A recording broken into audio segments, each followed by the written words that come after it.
আমি বিয়ে করব, তবে শর্ত একটাই, আমার স্ত্রীকে প্রতিদিন 100 জুতার বাড়ি খেতে হবে। আব্বা, আমি এই ছেলেকেই বিয়ে করতে চাই।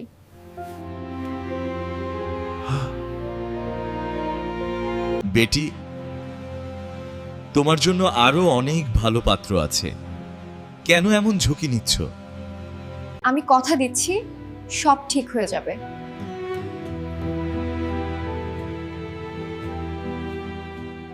একটি সমৃদ্ধশালী শহরে বসবাস করতেন এক ধনী ও সম্মানিত ব্যবসায়ী হাজী আব্দুল্লাহ। তার স্ত্রী হাজেরা বেগম ছিলেন ভদ্র, ধার্মিক ও সংসারী একজন নারী। তাদের জীবনে একমাত্র সন্তান ছিল মোহাম্মদ। ছোটবেলা থেকেই মোহাম্মদ আদর আহ্লাদে বড় হয়েছে, কোনো কিছুর অভাব সে কখনোই অনুভব করেনি। কিন্তু এই অতিরিক্ত আদরই তাকে করে তুলেছিল অহংকারী, অদ্ভুত এবং আত্মকেন্দ্রিক। সময় গড়াতে গড়াতে মোহাম্মদ যুবক হয়ে উঠল। একদিন হাজী আব্দুল্লাহ এবং হাজেরা বেগম সিদ্ধান্ত নিলেন যে এখন তাদের ছেলের বিয়ে দেওয়া উচিত। তারা খুব শান্তভাবে ছেলের সামনে বিষয়টি তুললেন। হাজী আব্দুল্লাহ বললেন, বাবা মোহাম্মদ, তুমি এখন বড় হয়েছ, এখন তোমার বিয়ে করা উচিত। কিন্তু তাদের ধারণার বাইরে এক অদ্ভুত কথা বলল মোহাম্মদ। সে ঠান্ডা গলায় বলল, আমি বিয়ে করব, তবে একটি শর্ত আছে।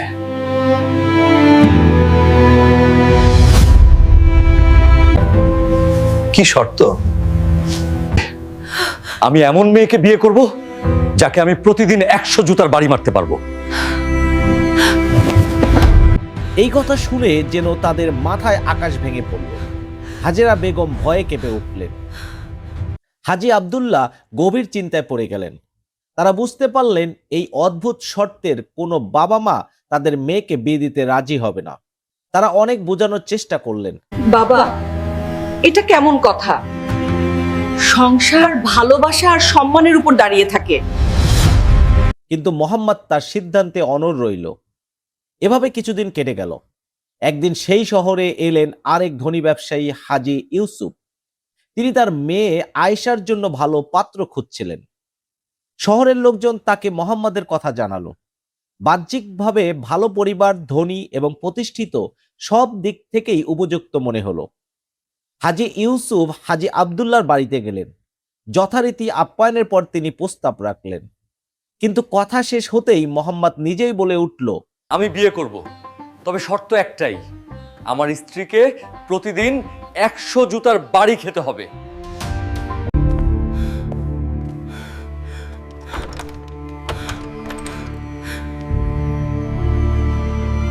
একথা শুনে হাজী ইউসুফ হতবাক হয়ে গেলেন। তিনি এক মুহূর্ত সেখানে থাকতে পারলেন না। তৎক্ষণাৎ বিদায় নিয়ে বাড়ি ফিরে এলেন। বাড়িতে এসে তিনি তার স্ত্রী ফাতেমা বেগমকে সব খুলে বললেন। ফাতেমা বেগম বললেন, আপনি ঠিকই করেছেন, এমন ছেলের সাথে মেয়ে বিয়ে দেওয়া যায় না। কিন্তু তারা জানতেন না তাদের মেয়ে আয়েশা পাশের ঘরে দাঁড়িয়ে সব শুনছিল। আয়েশা ছিল অত্যন্ত বুদ্ধিমতী, শিক্ষিত এবং বিচক্ষণ। সে শুধু পড়াশোনায় ভালো ছিল না, তার চিন্তা ভাবনাও ছিল গভীর ও বাস্তবসম্মত। কিছুক্ষণ পর সে তার বাবার কাছে এসে বলল, আব্বা, আমি এই ছেলেকেই বিয়ে করতে চাই। তার বাবা মা যেন দ্বিতীয়বার আঘাত পেলেন। তুমি কি বলছো আয়েশা? সে তো প্রতিদিন তোমাকে মারবে, হতাশ গলায় বললেন হাজী ইউসুফ। আয়েশা শান্তভাবে বলল, আপনারা চিন্তা করবেন না, আমি সব সামলে নিতে পারবো। বেটি, তোমার জন্য আরো অনেক ভালো পাত্র আছে, কেন এমন ঝুঁকি নিচ্ছ? আমি কথা দিচ্ছি সব ঠিক হয়ে যাবে। শেষ পর্যন্ত বাধ্য হয়ে হাজী ইউসুফ প্রস্তাবে রাজি হলেন। আবার তারা হাজী আব্দুল্লাহর বাড়িতে গেলেন। কিছুটা দ্বিধা নিয়ে বললেন, আপনার ছেলের শর্ত আমরা মেনে নিচ্ছি। মোহাম্মদ নির্লিপ্তভাবে বলল, আমি কোনো কিছু চাই না, শুধু আমার শর্ত থাকবে। অবশেষে বিয়ে ঠিক হয়ে গেল। নির্ধারিত দিনে বড় আয়োজনের মাধ্যমে বিয়ে সম্পূর্ণ হলো। আয়েশা বধূ হয়ে শ্বশুর বাড়িতে এলো। তার বাবা মা তাকে অনেক উপহার দিয়ে বিদায় দিলেন। শ্বশুর বাড়িতে হাজেরা বেগম তাকে স্নেহ ভরে বরণ করে নিলেন। ঘর সাজানো, আতিথেয়তা, সব কিছুতেই ছিল আন্তরিকতা। কিন্তু আয়েশা জানতো সামনের রাতটি তার জীবনের সবচেয়ে বড় পরীক্ষার রাত। রাত গভীর হলো। আয়শা ঘরে বসে স্বামীর অপেক্ষা করছিল। অবশেষে মোহাম্মদ ঘরে প্রবেশ করলো। দরজা বন্ধ করেই সে জুতা খুলে বলল, মাথা এগিয়ে দাও, আজ থেকে শুরু হবে। পরিস্থিতি ভয়াবহ হলেও আয়শা একটুও ভয় পেল না, বরং সে শান্ত গলায় বলল, আপনি 100 জুতার বাড়ি মারতে পারেন, আমার কোনো আপত্তি নেই। তাহলে সমস্যা কোথায়? একটা প্রশ্নের উত্তর দিন। আমার বাবা মা আমাকে জন্ম দিয়েছেন, লালন পালন করেছেন, তারা কখনো আমাকে আঘাত করেননি। আপনি কোন অধিকারে আমাকে মারবেন? আমি এখনো আপনার উপার্জনের একটুও খাইনি, যা খেয়েছি সব আপনার বাবা মার। তাহলে আপনার অধিকার কোথায়? এই কথাগুলো যেন বজ্রঘাতের মতো আঘাত করলো মোহাম্মদের মনে। সে প্রথমবারের মতো বুঝতে পারল সে নিজের জীবনে কিছুই অর্জন করেনি। নিঃশব্দে সে ঘর থেকে বেরিয়ে গেল। সেই রাতেই তার অহংকারের প্রথম ফাটল ধরল। আয়শার কথাগুলো মোহাম্মদের হৃদয়ে গভীরভাবে আঘাত করছিল। সেই রাতে তার চোখে ঘুম ছিল না। সে ভাবতে লাগলো সে সত্যি তো কিছুই করেনি নিজের জীবনে। এতদিন যা কিছু ব্যবহার করছে সবই তার বাবা মায়ের উপার্জন। তার নিজের কোনো পরিচয় নেই, কোনো অর্জন নেই। পরদিন ভোরেই সে তার বাবা হাজী আব্দুল্লাহর কাছে গেল। আব্বা, আমি ব্যবসা করতে চাই, দ্রুত কণ্ঠে বলল মোহাম্মদ। হাজী আব্দুল্লাহ বিস্মিত হলেও খুশি হলেন। তিনি বললেন, অবশেষে তুমি সঠিক সিদ্ধান্ত নিয়েছ, আমি সব ব্যবস্থা করে দিচ্ছি। কিছুদিনের মধ্যেই একটি জাহাজ প্রস্তুত করা হলো। তাতে বিভিন্ন মূল্যবান পণ্য বোঝাই করা হলো, যাতে বিদেশে গিয়ে সেগুলো বিক্রি করে লাভ করা যায়। রওনা হওয়ার আগেই মোহাম্মদ আয়েশার কাছে গেল। তার কণ্ঠে আবারও আগের সেই অহংকারের ছাপ ছিল। আমি প্রচুর সম্পদ নিয়ে ফিরে আসব, তখন তোমাকে আমার উপার্জনের খাবার খাওয়াবো, আর তারপর প্রতিদিনের মতো 100 জুতার বাড়ি মারব। ঠিক আছে, আয়েশা হালকা আমি হেসে অপেক্ষা বলল, ঠিক আছে, আমি অপেক্ষা করব। তার চোখের দৃষ্টিতে ছিল এক অদ্ভুত আত্মবিশ্বাস, যেন সে জানে সবকিছু তার পরিকল্পনা মতোই হবে। মোহাম্মদ জাহাজে উঠে যাত্রা শুরু করলো। কয়েকদিনের ভ্রমণের পর সে এক অচেনা বন্দরে পৌঁছালো। জাহাজ থামিয়ে সে শহর ঘুরে দেখার জন্য বের হলো। শহরটি দেখতে সাধারণ হলেও এর ভিতরে লুকিয়েছিল ভয়ঙ্কর প্রতারণা। হঠাৎ এক অদ্ভুত লোক তার সামনে এসে দাঁড়ালো। লোকটির এক চোখে সবুজ কাপড় বাঁধা। লোকটি বলল, তুমি কি হাজী আব্দুল্লাহর ছেলে? হ্যাঁ, কেন? তোমার বাবা যখন এখানে এসেছিলেন আমি তার কাছ থেকে 4 বছর টাকা ধার নিয়েছিলাম। তার বিনিময়ে আমি আমার একটি চোখ বন্ধক রেখেছিলাম। এখন আমি টাকা নিয়ে এসেছি, আমার চোখটা ফেরত দাও। এই মুহূর্তে আমার কাছে তোমার চোখ নেই, পরের বার এলে নিয়ে আসবো। আপাতত তুমি এই টাকা রেখে যাও। কিন্তু লোকটি রাজি হলো না। শেষ পর্যন্ত মোহাম্মদ তাকে আরো 500 টাকা দিয়ে বিদায় করলো। সে মনে মনে ভাবলো অল্প টাকায় বিপদ কেটে গেল, কিন্তু এ ছিল কেবল শুরু। কিছু দূর এগোতেই আরেকজন লোক তার সামনে এলো। লোকটি খোঁড়া লাঠি নিয়ে হাঁটছে। তোমার বাবা আমার কাছ থেকে 500 টাকা নিয়েছিলেন, বিনিময়ে আমার একটি পা বন্ধক রেখেছিলেন। এখন আমি টাকা ফেরত দিতে এসেছি, আমার পা ফেরত দাও। এখন আমার কাছে তোমার পা নেই, পরে এনে দেব। অবশেষে তাকেও আরো 500 টাকা দিয়ে বিদায় করতে হলো। এবার মোহাম্মদের মনে একটু ভয় ঢুকতে শুরু করলো। সে বুঝতে পারছিল এই শহরে কিছু একটা অস্বাভাবিক আছে। তবুও সে এগিয়ে চলল। হঠাৎ সে একটি বাড়ির সামনে এক সুন্দরী নারীকে দাঁড়িয়ে থাকতে দেখলো। নারীটি তাকে ইশারা করে ডাকলো। আপনি কি নতুন এসেছেন? মিষ্টি কণ্ঠে জিজ্ঞেস করলো সে। মোহাম্মদ মাথা নেড়ে সম্মতি জানালো। নারীটি বলল, আমাদের এখানে রীতি আছে, অতিথিদের সোনার গ্লাসে দুধ খাইয়ে স্বাগত জানানো হয়। মোহাম্মদ কিছু না ভেবেই তার সাথে ভিতরে গেল। নারীটি একটি সোনার গ্লাসে দুধ এনে দিল। মোহাম্মদ দুধ পান করে গ্লাসটি পাশে রাখলো। ঠিক তখনই একটি বিড়াল এসে গ্লাসটি মুখে করে নিয়ে পালিয়ে গেল। মোহাম্মদ অবাক হয়ে তাকিয়ে রইল। কিছুক্ষণ পর নারীটি এসে বলল, আমার গ্লাস কোথায়? আমি তো এখানেই রেখেছিলাম, কিন্তু এখন নেই। চোর! তুমি আমার সোনার গ্লাস চুরি করেছো। চারপাশে লোক জড়ো হলো। বিষয়টি কোতালের কাছে পৌঁছালো। কোতাল এসে কোনো কথা না শুনেই মোহাম্মদকে গ্রেপ্তার করলো। তাকে রাজার দরবারে নিয়ে যাওয়া হলো। রাজা তার কথা না শুনেই আদেশ দিলেন, এই লোককে 6 মাসের কারাদণ্ড দেওয়া হোক আর তার জাহাজ জব্দ করা হোক।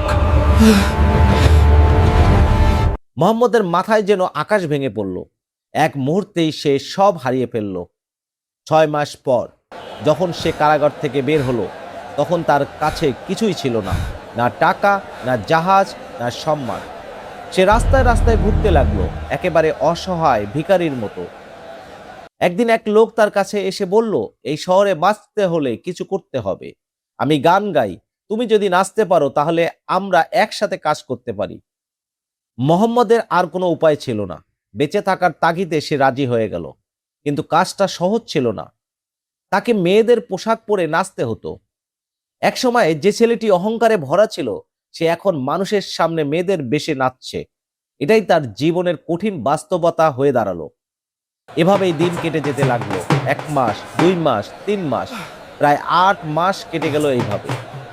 অন্যদিকে আয়েশা প্রতিদিন অপেক্ষা করছিল তার স্বামীর জন্য। সময় যত যাচ্ছিল তার উদ্বেগ ততই বাড়ছিল। অবশেষে একদিন সে তার শ্বশুরের কাছে গিয়ে বলল, আব্বা, আমি আমার স্বামীকে খুঁজতে যেতে চাই। হাজী আব্দুল্লাহ উদ্বিগ্ন হয়ে বললেন, বৌমা, এই বিশাল দুনিয়ায় তুমি তাকে কোথায় খুঁজবে? না আব্বা, আমি তাকে খুঁজে আনবো। আয়েশার দৃঢ় সংকল্প দেখে হাজী আব্দুল্লাহ আর বাধা দিলেন না, বরং তিনি বুঝতে পারলেন এই মেয়েটির মধ্যে অসাধারণ সাহস ও বুদ্ধিমত্তা আছে। তিনি আয়েশার জন্য 5টি জাহাজ প্রস্তুত করালেন, সঙ্গে দিলেন প্রচুর ধন সম্পদ, কয়েকজন বিশ্বস্ত লোক এবং একটি অনুগত কুকুর। সবকিছু প্রস্তুত হলে আয়েশা পুরুষের বেশ ধারণ করলো। তার চোখে ছিল আত্মবিশ্বাস, মনে ছিল একটাই লক্ষ্য, তার স্বামীকে খুঁজে বের করা এবং তাকে সঠিক পথে ফিরিয়ে আনা। জাহাজে চড়ে সে রওনা দিল। কয়েকদিন পর তারা একটি বন্দরে পৌঁছালো, ঠিক সেই শহর যেখানে মোহাম্মদ প্রতারণার শিকার হয়েছিল। বন্দরে নেমে আয়েশার মনে হলো এই শহরে কিছু একটা আছে। সে তার সঙ্গীদের বলল, তোমরা জাহাজেই থাকো, আমি একাই শহরে যাচ্ছি।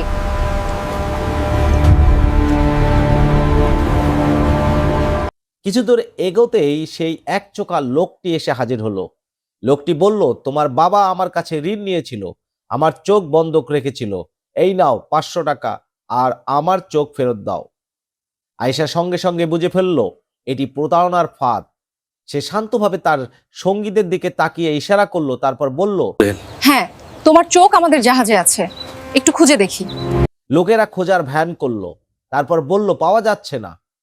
আয়েশা তখন গম্ভীর কণ্ঠে বলল, ঠিক আছে, তাহলে একটি ছুরি নিয়ে আসো, তার আরেকটি চোখ বের করে মিলিয়ে দেখি কোনটা তার আসল চোখ।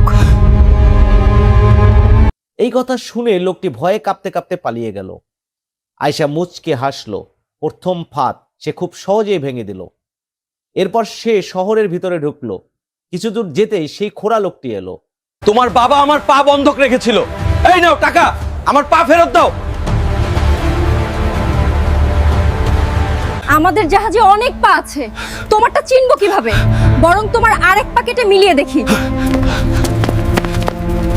লোকটি ভয়ে আতঙ্কিত হয়ে দৌড়ে পালিয়ে গেল। এবার আয়েশা নিশ্চিত হলো এই শহর পুরোপুরি প্রতারকদের দখলে। এরপর সে বাজারে গেল। সেখানে সেই সুন্দরী নারীকে দেখতে পেল, যে সোনার গ্লাসের ফাঁদ পেতেছিল। নারীটি আবারও আগের মতো আচরণ করলো, আপনি নতুন এসেছেন, আমাদের রীতি অনুযায়ী আপনাকে সোনার গ্লাসে দুধ খাওয়াবো। আয়েশা বুঝতে পারছিল কি হতে যাচ্ছে, তবুও সে অভিনয় চালিয়ে গেল। সে দুধ খেলো এবং গ্লাসটি রেখে দিল। ঠিক তখনই সেই বিড়ালটি এসে গ্লাসটি নিয়ে পালাতে চাইল, কিন্তু এবার পরিস্থিতি ভিন্ন ছিল। আয়েশার সাথে থাকা কুকুরটি সঙ্গে সঙ্গে ঘেউ ঘেউ করতে শুরু করলো। জাহাজের লোকেরা সতর্ক হয়ে গেল এবং বিড়ালটিকে তাড়া করলো। ফলে বিড়ালটি গ্লাসটি নিয়ে পালাতে পারেনি, বরং সেটি নারীটির ঘরেই লুকিয়ে ফেললো। কিছুক্ষণ পর নারীটি চিৎকার শুরু করলো, আমার গ্লাস চুরি হয়েছে। কোতোয়াল এসে উপস্থিত হলো এবং যথারীতি জাহাজে তল্লাশি চালালো, কিন্তু কিছুই পেল না। তখন আয়েশা বলল, আপনারা তার বাড়িতে তল্লাশি করুন। তল্লাশিতে সত্যি গ্লাসটি পাওয়া গেল বিড়ালের মুখে। এবার সত্য প্রকাশ পেল, কোতোয়াল সেই নারীকে গ্রেপ্তার করলো। এবার আয়েশা একে একে সব প্রতারণার ফাঁদ ভেঙে দিল। এরপর সে শহরের এক চৌরাস্তায় গেল। সেখানে একজন গান গাইছিল আর একজন নারী নাচছিল। হঠাৎ তার চোখ থেমে গেল সেই নৃত্যরত নারীর দিকে। তার মনে হলো এ কি মোহাম্মদ? সে ভালো করে লক্ষ্য করলো, হ্যাঁ, এ তো আমার স্বামী।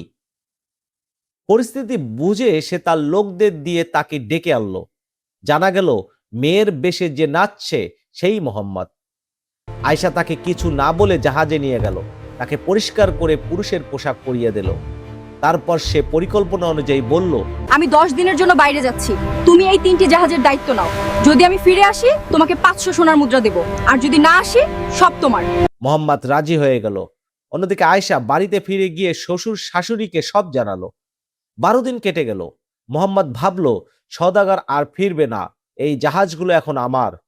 সে জাহাজ নিয়ে বাড়ি ফিরে এলো। বাড়িতে পৌঁছে সে গর্ব ভরে আয়শার কাছে গিয়ে বলল, তোমার বাবা 9 বছরে যা উপার্জন করেনি আমি 8 মাসে তা করে ফেলেছি। সত্যি? তুমি নিজে উপার্জন করেছো নাকি কেউ দয়া করে দিয়েছে? তারপর সে একটি বাক্স খুলে দেখালো মেয়েদের পোশাক। মোহাম্মদ লজ্জায় মাথা নিচু করে ফেললো। তখন আয়েশা বলল, যে সওদাগর তোমাকে উদ্ধার করেছিল সে আমি ছিলাম। দয়া করে এই কথা কাউকে বলো না, আমি ভুল করেছি। তাহলে আর 100 জুতার বাড়ি মারবে না তো? না হত, তুমি চাইলে আমাকেই মারো, কিন্তু আমাকে ক্ষমা করে দাও। এইভাবেই বুদ্ধি, ধৈর্য এবং সাহসের মাধ্যমে আয়েশা শুধু তার স্বামীকে উদ্ধার করেনি, বরং তার অহংকার ভেঙে তাকে একজন ভালো মানুষে পরিণত করেছে। এরপর তারা সুখে শান্তিতে জীবন যাপন করতে লাগলো। গল্পের শিক্ষাটি হলো অহংকার মানুষের পতনের কারণ। বুদ্ধি ও ধৈর্য যে কোনো সমস্যার সমাধান করতে পারে। সত্যিকারের শক্তি হলো আত্মসংযম ও প্রজ্ঞা।